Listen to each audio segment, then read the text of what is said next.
Greetings, friends. It's me, Wayman29, and TJ Guitar, who's a new user on YouTube. He sent me an email, and I found this pretty interesting.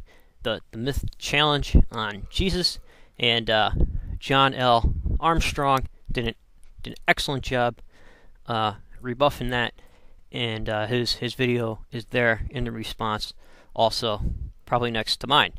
And what I wanted to add is, just like he said, a lot of stuff was burned. A really good book that goes into all the issues is by Bart Ehrman. It's called.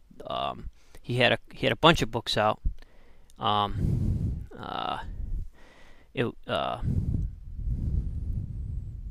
Misquoting Jesus.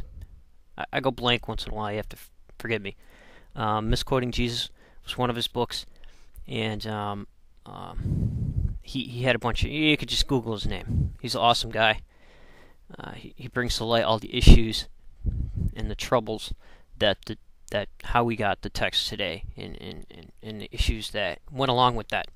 However, the myth challenge was to by Goss and Light was to find a text where Christ is seen as myth in the literature from that day.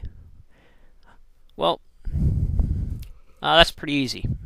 Depends on how you define myth. To me, myth is a fact that never happened.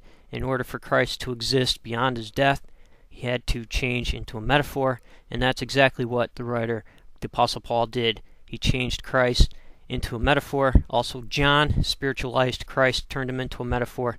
So on Christ's ascension, he didn't go up, he went inward, which is the reason why we have the ritual of eating the God, ingesting the God, the Christ within. And so they seen him that way. They transformed the human into a metaphor so he could transcend time, and the view of that metaphor transforms through time and as the culture demands that view to change. And that's the way all metaphors run and all myths run. So to say that nothing like that occurred, there was plenty of metaphors. They were all there. As soon as Christ resurrected and ascended, he was already a metaphor. After that, Christ is explained by using metaphors and explained by using abstract expressionism, which is the only way to explain those sorts of things, which is really interesting indeed. So I think that maybe good writers would be Karen Armstrong. She had a book that just came out, The Great Transformation.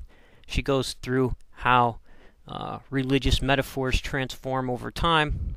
Also, Joseph Campbell had large studies on this very topic and explains how myth transforms through time, and the hero's journey, which is the journey that Christ was on when he took to the underworld and came back, was just like the journey of Ra and many others, Gilgamesh and many others.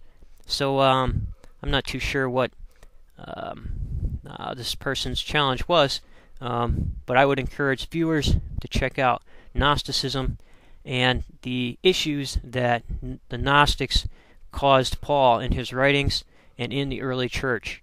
They twisted his theological teachings. That's why he had to write a bazillion letters, and even still the stuff we got today is kind of shady, because when you read Paul, it's nothing like the teachings of Christ and what Christ was trying to get across. So these Gnostics were seen as adversaries of Orthodox. Doesn't mean they're wrong. They were seen adversaries of Orthodox, and like John L. Armstrong mentioned in his video, there was a purging, and Orthodox happened to win out. And so we have the result of that. But Christ was turned into a metaphor, and if he was not, we wouldn't even know about him. Take care, YouTubers. Take care of yourself and each other.